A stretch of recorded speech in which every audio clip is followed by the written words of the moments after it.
기도드리겠습니다.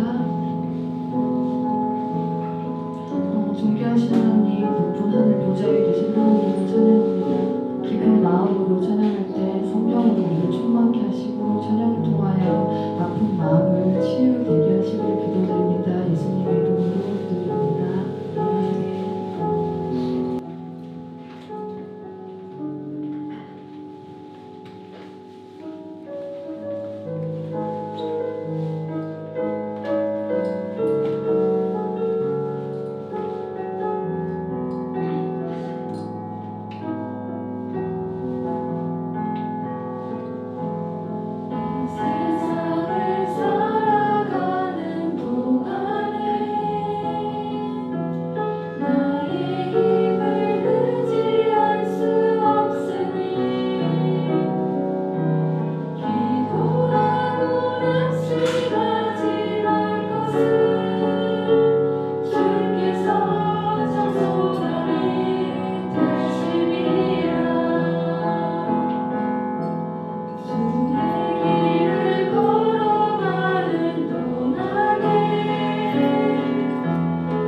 사도신경과 신부로 신앙 고백드리겠습니다.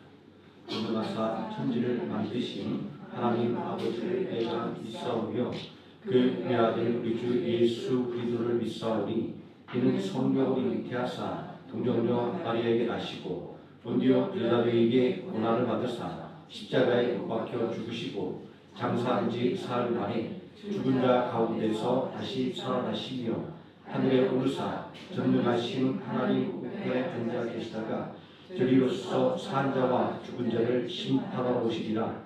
성령을 믿사오며 거룩한 공예와 성부가 성교토하는 것과 죄를 사하여 주시는 것과 몸이 사는 것과 영원히 사는 것을 믿사옵나이다. 아멘. 찬송가 13장 함께 찬송하시겠습니다.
이 시간 함께 은혜 받을 하나님의 말씀 마태복음 13장에서 함께 보도록 하겠습니다. 마태복음 13장 31절에서 32절까지 말씀입니다. 다 같이 한 목소리로 봉독하시겠습니다. 또 비유를 들어 이르시되 천국은 마치 사람이 자기 밭에 갖다 심은 겨자씨 하나를 같으니 이는 모든 씨보다 작은 것이로되 자란 후에는 풀보다 커서 나무가 되매 공중의 새들이 와서 그 가지에 깃들 이르니라. 아멘. 말씀의 은혜와 함께 기도하겠습니다. 전능하신 아버지 하나님, 오늘도 변함없이 우리의 발걸음을 이끌어 주시고 우리의 마음을 붙잡으심을 감사를 드립니다. 오늘이 하나님을 경배하며 또 하나님을 찬양하는 모든 심령 가운데 성령으로 충만하게 부어주시고 성령의 힘을 의지하여 이 험한 세상 온전히 기쁨과 소망으로 살아갈 수 있도록 이끌어 주시기를 원합니다. 예배의 모든 시간을 하나님께서 온전히 주관하사 악한 원수막이 조금 더 틈타지 못하게 해주시고 오직 하나님의 말씀과 은혜만 온전히 전달되는 시간이 되게 하여 주시기를 원합니다. 예수님의 이름으로 기도드립니다. 아멘. 오늘 봉독한 하나님의 말씀, 믿음으로 만들어가는 천국이라는 제목으로 하나님 말씀의 은혜를 함께 나누고자 합니다. 예수님께서 이 땅에 구세주로 성육신 하셨을 때 유대 땅은 고통받고 있었습니다. 로마의 압제와 종교 지도자들의 외식은 온 유대 땅에 살고 있는 백성들을 힘들게 만들었습니다. 그럼에도 불구하고 통적인 관점에서 유대 땅에 살고 있는 백성들이 당하는 고통과 어려움은 무시되기 일쑤였습니다. 갈 바를 알지 못하는 유대 백성들이 기댈 곳이 전혀 없었던 것입니다. 바로 그때 소외된 자, 연약한 자를 부르시는 예수님의 음성은 그야말로 기쁜 소식 복음이었습니다. 이 땅에 구세주로 오신 예수 그리스도의 사역을 마태복음 4장 23절은 이렇게 요약하고 있습니다. 예수께서 온 갈릴리에 두루 다니시며 그들의 회당에서 가르치시며 천국 복음을 전파하시며 백성 중에 모든 약한 것을 고치시니. 이러한 예수님의 행적은 예수님의 사역의 핵심은 천국 복음을 전파하는 것이었으며 천국을 이 땅에서 맛보게 만들어서 천국이라는 소망을 갖도록 한 것이었음을 보여주고 있습니다. 게다가 약한 자를 위로하고 병든 자를 고쳐주고 귀신 들린 자를 온전케 하시는 예수님의 사역은 천국에 대한 소망을 더욱더 부릴듯 하게 만들었습니다. 예수님께서 중점적으로 사역했던 갈릴리 땅은 이방의 갈릴리로 불리는 유대 백성들에게 있어서 소외되고 그리고 배척받는 지역이었다는 것을 생각한다고 한다면 예수님의 관심이 지극히 작고 낮은 자들에게 그리고 소외된 인생들에게 있었다라는 것들을 다시 한번 알 수 있습니다. 마태복음 4장 24절은 천국에 대한 소망을 더욱더 불일듯하게 만들어주신 구세주신 예수님의 사역의 결과를 이렇게 요약해주고 있습니다. 그의 소문이 온 수리아에 퍼진지라 사람들이 모든 앓는 자 곧 각종 병에 걸려서 고통당하는 자 귀신 들린 자 간질하는 자 중풍병자들을 데려오니 그들을 고치시더라. 예수님께서 갈릴리 땅을 중심으로 활동하셨음에도 불구하고 예수님의 모든 활동과 예수님의 메시지는 온 수리아 지역, 지금으로 말한다고 한다면 지금의 시리아 그리고 이스라엘, 요르단 인근의 모든 지역을 포함하는 굉장히 광범위한 지역까지 예수님의 전하는 복음이 전파되었음을 알 수 있습니다. 당시 종교적인 관점에서 천국은 이 땅의 삶과는 동떨어져 있는 곳이었습니다. 죽음 이후에 가는 세계로 선행과 공덕을 쌓아야만 갈 수 있는 곳으로 여겨졌습니다. 자, 그러하게 아브라함의 자손이기 때문에 자동적으로 구원을 받는다라고 유대인들은 말하면서도 여전히 율법을 지켜야만 천국에 갈 수 있다는 하는 율법의 굴레에서 벗어날 수 없었던 것입니다. 이렇게 로마 제국의 통치에 치이고 종교 지도자들에게 억압당하는 백성들에게 직접 찾아오신 예수님의 사역은 천국은 우리의 삶과 동떨어져 있는 것이 아니라 우리의 삶 속에서 끊임없이 경험되어져야만 하는 것임을 유대 땅에 살고 있는 모든 백성들에게 다시 깨우쳐 주셨던 것입니다. 오늘 함께 읽은 말씀에서 예수님은 겨자씨의 비유를 통해서 천국이 어떤 곳인가라는 것을 우리에게 말씀하고 있습니다. 대부분의 사람들은 천국을 죽음 이후에 우리가 가는 곳, 또 하나님과 함께 영원히 갈 저 세상으로만 생각을 합니다. 물론 성경은 우리가 분명히 하나님과 함께 우리 주 되신 예수와 함께 영원히 갈 본향이 있음을 약속하고 있습니다. 그러나 예수님께서는 이 땅에 오셔서 천국이 가까이 왔다라고 선포하시며 천국이 단순한 내세계 개념을 넘어서 현세 지금 하나님의 뜻을 쫓아 만들어가는 천국이 되어야 한다라는 것을 가르쳐 주셨습니다. 다시 말해서 우리는 우리가 살아가는 이 땅에서 하나님의 다스림을 인정하고 하나님의 말씀에 순종하며 살아갈 때 바로 우리의 삶의 자리에서 천국이 시작되고 확장되어 나간다라는 말씀입니다. 우리에게 있어서 천국은 어떤 모습입니까? 요한계시록이 말하는 것처럼 진주로 만들어진 성문의 황금길을 떠올리십니까? 아니면 무한한 위로와 평안을 누리는 곳입니까? 오늘 각박한 삶에 지친 사람들이 때로는 천국을 도피의 장소로 생각하기도 합니다. 위대한 하나님의 사람 엘리야 선자도 삶의 무게에 짓눌려 어쩔 바를 모르게 되었을 때 죽음을 떠올렸습니다. 이 땅의 고생을 벗어던지고 저 천국의 위로와 평화를 맛보기 위해서 말입니다. 천국을 갈망했던 한 가정주부의 이야기가 있습니다. 삶에 지치고 그리고 삶의 의욕을 잃어버린 한 가정주부가 하나님께 기도했습니다. 하나님, 한시라도 빨리 나를 하나님 품으로 데려가 달라라고 말입니다. 자, 무엇이 가정주부로 하여금 죽음을 간과하게 만들었던 것일까요? 가정을 돌보는 일은 어렵고 힘든 일입니다. 하지만 어렵고 힘든 일임에도 불구하고 아무런 표도 나지 않는 일입니다. 가정주부의 노력과 헌신은 무시되기 일쑤입니다. 심지어 아무 일도 하지 않는 것처럼 오해를 받기도 합니다. 가정주부의 삶이 무엇보다도 어려운 이유입니다. 낙심하여 죽음을 구할 수밖에 없었던 선지자와 그리고 가정주부의 이야기는 오늘날 우리들의 삶 속에서 천국이 경험되어져야 하는 필요성을 아주 강력하게 주장하는 이야기인 것입니다. 이처럼 우리들의 각박한 삶은 천국에 대한 관심을 갖게 만듭니다. 하지만 안타까운 것은 우리는 천국의 모습이 어떠한지 정확하게 알 수 없습니다. 가끔 가다가 입진의 체험을 통해서 천국을 보고 왔다는 분들의 간증들이 많이 있습니다. 근데 굉장히 흥미로운 것은 그 시대에 따라 그들이 보고 왔던 천국의 모습이 달라진다라는 것입니다. 마치 우리의 역사가 진보하듯이 또 우리의 문화가 발전해 나가듯이 천국의 모습이 변화된 듯한 모습을 그들은 이야기하고 있습니다. 하지만 천국이 어떠한 모습인지 정확하게 묘사하지 않고 있습니다.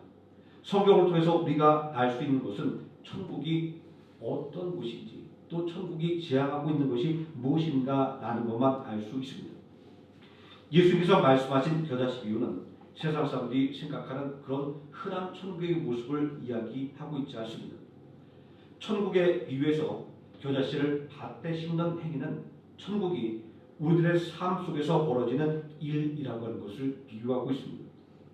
부자와 거짓 나설의 비유에서 천국은 약하고 부정한 자랄지라도 믿음만 있으면 하나님의 무한한 위로와 평화를 누릴 수 있는 곳임을 알려주고 있습니다. 하나님을 사랑한 자라는 뜻의 나사로라고 하는 이름은 그가 비록 거지였지만 비록 아무것도 할 수 없는 병자였지만 그가 하나님을 향한 뜨거운 믿음을 가진 사람이었다는 것을 암시하고 있습니다. 또 어리석은 부자의 이야기 속에서 천국은 인생의 부를 쌓는 데 관심을 두는 것이 아니라 하나님에 대한 관심을 쌓는 것으로 가는 곳임을 알 수 있습니다.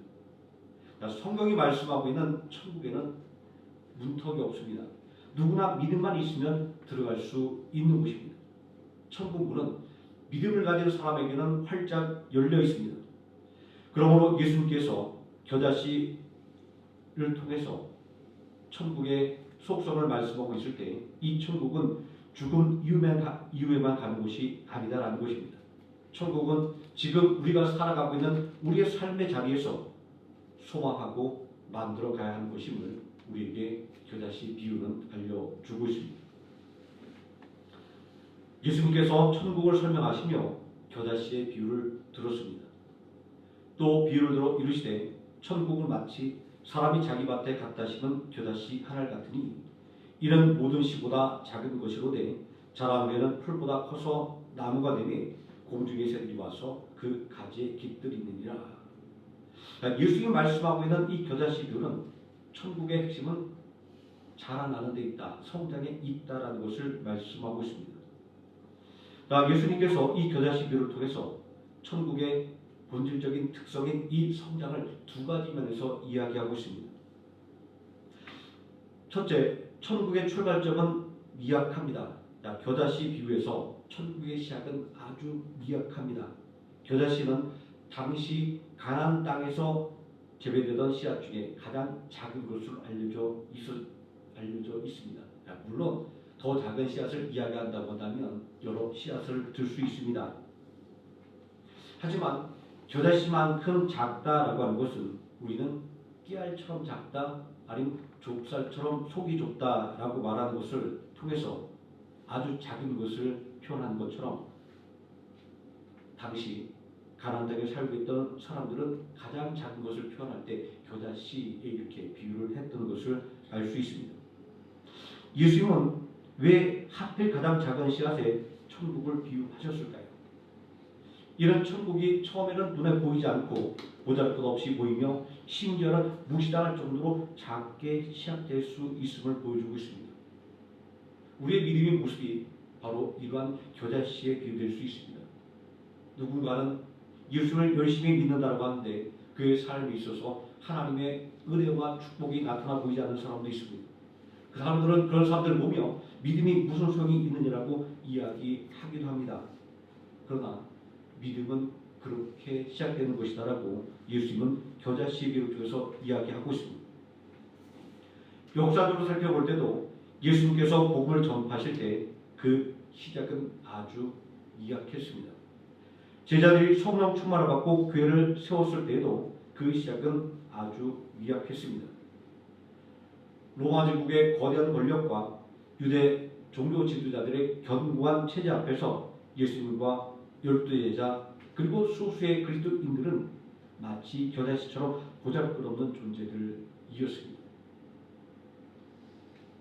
그러나 이 작은 시작 안에는 하나님의 놀라운 생명력이 담겨 있었습니다. 오늘날 우리들의 삶 속에서도 천국은 이렇게 미약하게 시작됩니다. 한 사람의 마음속에 심겨진 작은 믿음의 씨앗, 그리고 소수의 그리스도인들이 모여 시작한 작은 기도의 모임들, 혹은 이름 없이 드려지는 작은 섬김의 행위들이 바로 이런 겨자씨와 같습니다. 세상은 크고 화려한 것을 주목하지만 하나님은 작고 겸손한 시작 안에 담겨있는 무한한 가능성을 바라보는 분입니다. 오늘 우리가 믿음을 가지고 함께 모여 예배드리고 믿음의 소망을 키워나가는 이유는 바로 여기에 있습니다. 둘째, 천국의 핵심은 성장에 있습니다. 가장 작은 씨앗인 겨자씨가 자라나 풀보다 커서 나무가 되고 심지어 공중의 새들이 깃들일 만큼 거대한 존재가 된다고 하는 것은 천국이 그냥 정체되어 있는 곳이 아니라 끊임없이 자라나고 확장되는 생명력 있는 그런 생명체와 같다라는 것을 말하고 있는 것입니다. 그러나 이러한 성장은 단순히 양적인 증가만을 의미하지 않습니다. 물론 복음이 전파되어서 수많은 영혼이 구받는 양적인 성장은 아주 중요합니다. 그러나 더 중요한 것은 질적인 성장, 즉 하나님의 통치가 우리들의 삶과 그리고 우리들의 공동체의 영역 속에서 더 깊이 뿌리내리고 그리고 하나님의 성품을 닮아감을 통해 드러나는 우리의 영적인 성장이 더욱더 중요한 것입니다. 우리의 삶 속에서 하나님의 뜻이 이루어지고 그리고 하나님의 통치가 더 깊어지는 것, 바로 이것이 천국이 성장하는 모습입니다. 우리가 죄를 멀리하고 의를 향하며 사랑과 공의를 실천할 때 우리의 인격과 삶의 영역에서 천국은 성장해 나가는 것입니다. 또 교회가 세상의 빛과 소금의 역할을 감당하며 복음을 전하고 이웃을 섬길 때 천국은 점점 성장해 나가는 것입니다.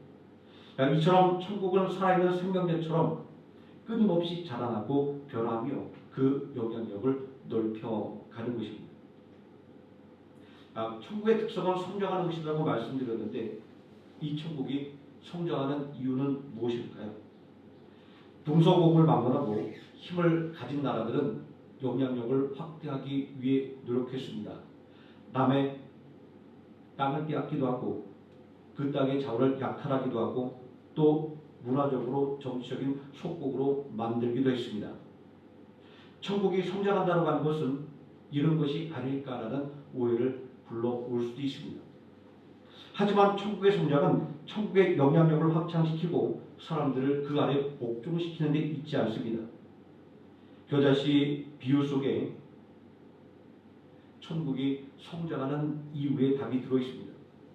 누군가를 위로하고 격려하는 작은 그늘과 쉼터가 되는 것, 바로 이것이 천국이 성장하는 목표입니다.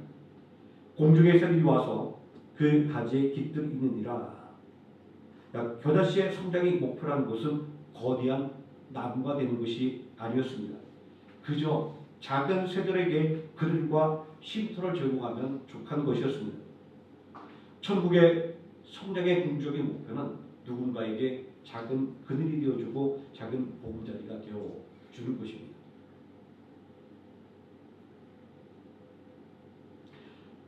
우리가 사는 세상은 고통과 아픔으로 가득합니다. 경제적인 어려움, 관계의 단절, 질병, 정신적인 고통 등 수많은 문제들이 사람들을 지치게 만듭니다. 이런 세상 속에서 우리가 해야 할 일들은 무엇일까요? 바로 그런 사람들에게 잠시나마 쉴 수 있는 그들을 제공하는 것입니다. 그들이 쉴 수 있는 쉼터를 만들어 주는 것입니다.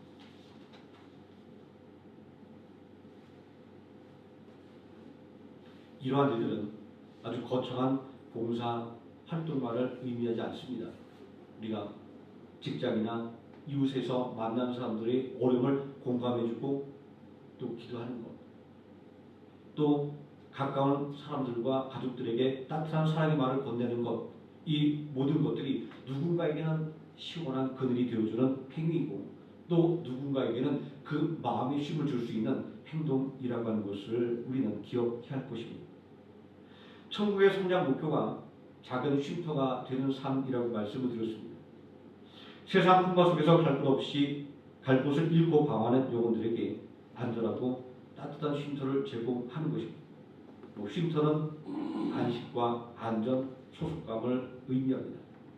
오늘날 많은 사람들이 외로움과 불안감 속에서 살아가고 그리고 소속감을 느끼지 못해서 방황합니다. 사람들이 바라는 위로는 그런데 그렇게 큰 것이 아닌 것 같습니다. 어떤 분이 이런 말씀을 하시는 것 들었습니다. 나이가 들고 나니까 교회 안에서 교제하는 것이 쉽지 않다라고 말씀을 하시더라고요. 그러면서 교회를 정하기 힘들어서 이곳 저곳을 돌아보시고 있다라는 말을 들었습니다. 교회 안에서조차도 우리가 소외감을 느끼게 된다라는 말은 굉장히 충격적입니다. 이런 현실을 생각해 볼 때 교회가 작은 쉼터가 되어주는 것이 얼마나 필요한 일인가라는 것들을 또한 새삼 느끼게 됩니다. 사회적인 약자를 돕는 구제활동, 소외된 이웃을 위한 봉사, 혹은 상처받은 영혼을 위한 상담과 치유사역 등 큰 일을 하는 것이 천국의 성장의 목표는 아닙니다. 다만 대화가 필요한 이들에게 말을 들어주고 또 쉼이 필요한 이들에게 자리를 내어줄 수 있으면 족한 것입니다. 저는 주일 점심에 이루어지는 친교는 바로 이러한 천국이 성장하는 목표를 보여주고 있는 사랑의 교제라는 생각을 하게 됩니다. 보이지 않는 곳에서 또 누군가에게는 어렵고 귀찮은 일임에도 불구하고 말없이 묵묵히 봉사하는 손길을 통하여 많은 사람들이 기쁘게 먹고 마시고 이야기할 수 있는 장을 만들어주는 것. 그래서 누군가는 그곳에 따뜻한 밥 한 끼를 통해 마음의 위로를 받고 그리고 함께 이야기하는 것을 통해서 새로운 힘을 얻어 나갈 수 있는 것, 바로 이러한 모습을 만들어내는 것이 바로 천국이 성장해 나가는 모습임을 다시 한번 생각해 봅니다. 하지만 이러한 천국을 만들어가는 데는 믿음이 필요합니다. 왜냐하면 우리 인간의 악한 본성으로는 이런 천국을 만들어가는 것은 불가능하기 때문입니다. 역사적으로 이상적인 사회를 만들고자 하는 수많은 노력들이 있었지만 다 실패했습니다. 왜냐하면 우리 인간의 본성은 이기적이고 악하기 때문입니다. 아담의 원죄로 말미암아 죄가 이 세상에 들어왔고 사망이 우리를 지배하게 되었습니다. 그때부터 우리는 본능적으로 나 자신만을 생각하고 나의 유익을 먼저 구하고 다른 사람을 섬기는 것을 손해본다고 생각하고 남에게 섬김을 받기를 원합니다. 나의 시간, 나의 물질, 그리고 나의 에너지를 다른 사람들을 위해서 내어주는 것은 이기적인 우리의 본성상 너무나도 어려운 일입니다. 예레미야서 17장 9절 말씀은 인간의 마음이 만물보다 거짓되고 심히 부패한 것이 되었다라고 말씀하고 있습니다. 우리의 악한 심성으로는 결코 누구에게도 그들과 보금자리가 되어주는 천국의 삶을 살아낼 수 없다라는 것을 말하는 것입니다. 그리고 한두 번 그렇게 할 수 있다 할지라도 지속적으로 천국의 삶을 살아갈 수 없다라는 것을 말하는 것입니다. 우리는 쉽게 지치고 쉽게 실망하고 그리고 이기적인 욕망에 사로잡혀 하나님의 뜻에서 늘 멀어지고 있기 때문입니다. 그렇게 우리에게는 믿음이 필요합니다. 오직 하나님이 향한 굳건한 믿음만이 우리 이기적인 본성을 이겨내고 하나님의 뜻을 따를 수 있는 힘을 주는 것입니다. 이러한 믿음은 단순히 우리가 머리로 아는 것을 넘어서야 하는 것입니다. 알기만 하고 실천하지 않으면 아무것도 아닙니다. 사도 바울은 하나님 나라의 능력은 아는 것에 있지 않고 행하는 것에 있다라고 말하고 있지 않습니까? 믿음은 하나님을 전적으로 신뢰하고 하나님께 우리의 삶을 맡기는 것입니다. 이러한 믿음은 우리에게 무한한 가능성을 보여주게 됩니다. 우리가 겨자씨처럼 작고 보잘것없는 존재일지라도 하나님 손에 붙들리면 놀라운 성장을 이룰 수 있다는 확신을 줍니다. 이 비유에서 예수님은 이렇게 이야기합니다. 천국은 어떤 사람이 자기 밭에 겨자씨를 심는 것과 같다라고 이야기합니다. 여기서 말하는 어떤 사람은 아마 농부일 것입니다. 옛날이나 지금이나 농부는 그렇게 사람들에게 인정받지 못합니다. 그저 못 배운 사람의 대명사로 그렇게 불리기도 합니다. 그렇다고 한다면 이 겨자씨를 심는 천국의 성장을 이뤄내기 위하여 일하는 이 사람은 세상적인 관점으로 바라볼 때 보잘것없고 그리고 능력이 없는 이런 사람일 수도 있습니다. 그럼에도 불구하고 그가 하나님의 말씀을 붙잡고 나아갈 때 하나님 손에 붙들기만 한다고 한다면 그로 하여금 하나님께서 기대했던 일들을 해낼 수 있게 만들어줍니다. 하나님의 뜻하심이 이루어지는 통로가 된다고 하는 것을 이 겨자씨 비유는 동시에 우리에게 보여주고 있습니다. 아브라함 같은 이는 갈 바를 알지 못했지만 믿음을 가지고 나아갈 때 약속의 땅을 기업으로 받을 수 있었습니다.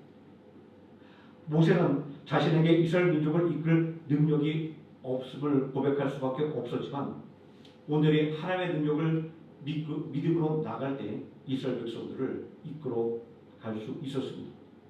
다윗은 어린 소년이었지만 그가 온전히 하나님을 신뢰하는 믿음을 가지고 있을 때 골리앗을 쓰러뜨릴 수가 있었습니다.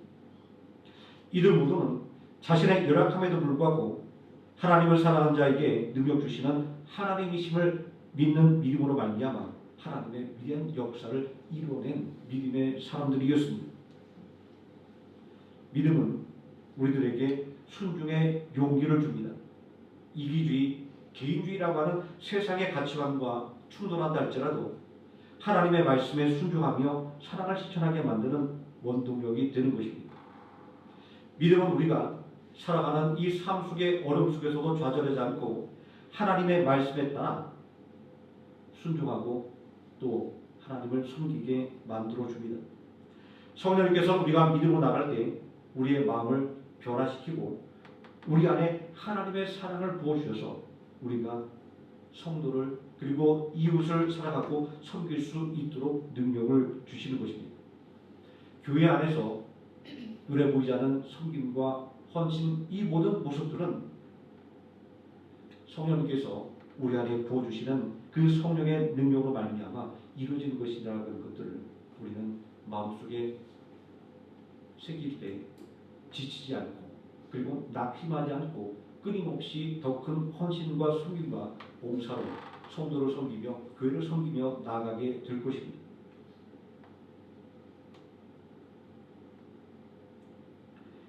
믿음이 우리를 하나님의 손에 붙들린 도구로 만듭니다.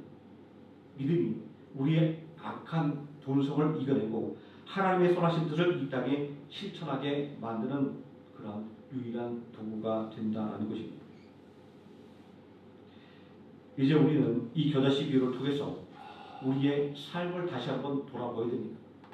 어떤 천국을 기대하고 있습니까?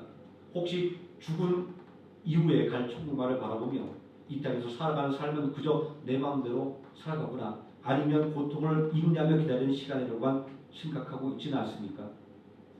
아니면 예수님의 말씀대로 이 땅에서부터 내 삶 속에서 천국을 먼저 경험하고 또 그러한 천국을 더욱더 성장시켜 나가시기를 원하는 마음을 갖고 계십니까? 우리는 어떻게 해야 예수님께서 우리에게 가르치셨던 우리의 삶 속에서 천국을 미리 맛볼 수 있으며 그 천국을 성장시켜 우리와 함께한 모든 사람들에게 그 천국의 기쁨과 소망을 맛보게 만들어줄 수 있을까요? 무엇보다 농부가 자기 밭에 겨자씨를 심는 것처럼 우리는 오늘 믿음의 작은 씨앗을 심어야 합니다. 그리고 농부가 씨앗을 심고 참고 인내하며 기다리는 것처럼 우리도 우리의 믿음과 그리고 또 우리가 행하는 모든 일들에 있어서 성장을 인내하면서 기다려야 합니다.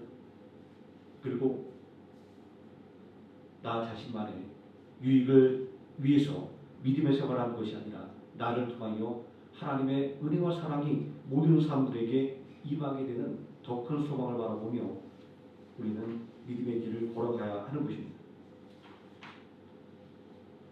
그리고 마지막으로 성령의 능력을 의지해야 합니다. 내 힘과 지혜만 의지한다고 한다면 우리는 금세 지치고 말 것입니다.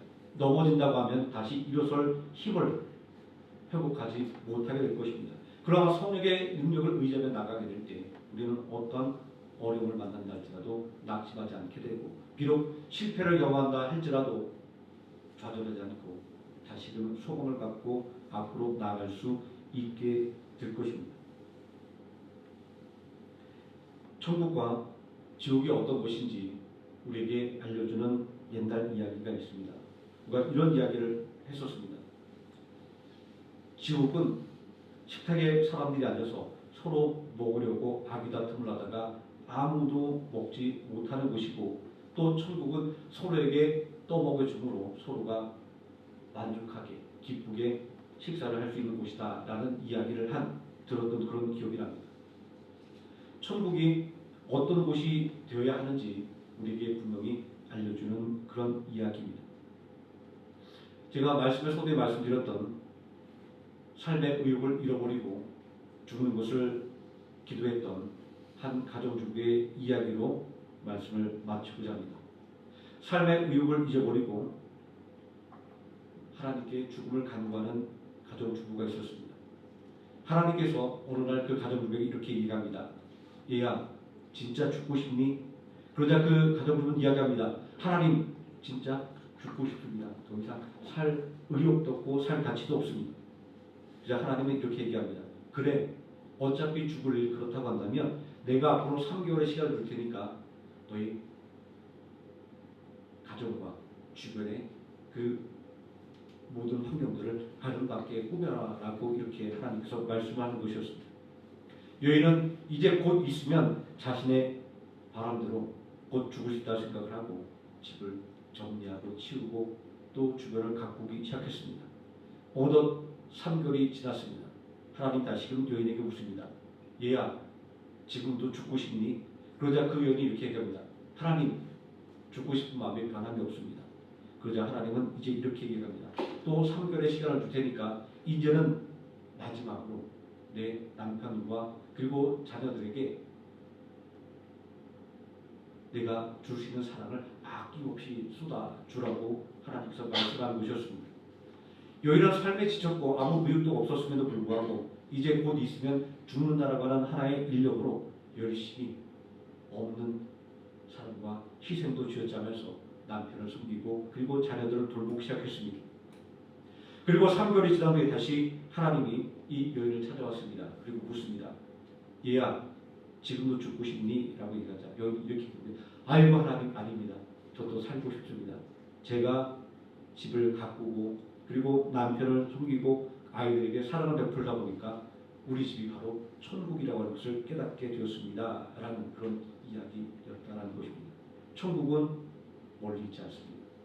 바로 오늘 하나님의 말씀에 순종하여 살아가며 또 예수님을 닮아가 이웃을 섬기며 또 교회를 위하여 헌신하는 우리들의 작은 믿음의 행동 속에 천국이 이미 우리에게 임했다라는 사실들을 온전히 기억하시는 우리 성도님 되시기 바랍니다. 그리고 우리에게 임한 이 천국을 우리와 함께하는 또 내가 사랑하는 모든 사람들에게 온전히 맛볼 수 있게 만들어주기 위하여 믿음의 씨앗을 심어가는 하나님의 생명학교의 성도님 되시기를 예수님의 이름으로 축원드립니다. 아멘. 기도하시겠습니다. 사랑과 은혜가 충만하신 아버지 하나님, 오늘 겨자씨의 비유를 통하여 우리가 바라는 천국이 저 세상의 것이 아니라 바로 오늘 우리의 삶 속에 실현되어야 하는 천국임을 다시 한번 배우게 됩니다.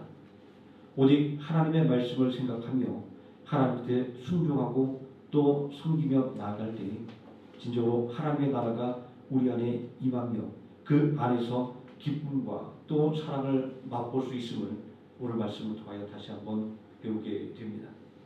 오늘 우리의 삶 속에서 맛보게 되는 이 천국의 소망을 우리가 더욱더 널리 전파하여 우리와 함께한 모든 이웃들이 하나님 나라의 그 소망 속에 참여할 수 있게 해주시고 또 천국의 기쁨을 누리며 살아갈 수 있는 그 모든 복음의 역사를 우리가 이루어낼 수 있도록 우리에게 기쁨과 능력을 나눠 주시기를 예수님의 이름으로 기도드립니다. 아멘. 찬송가 390장 찬송하시겠습니다.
지금은 우리를 구원하신 예수 그리스도의 은혜와 우리를 구원하기 위하여 독생자 예수 그리스도를 십자가에 내어주신 성부 하나님의 무한하신 사랑과 오늘도 우리 함께 동행하시는 성령 하나님의 임마누엘이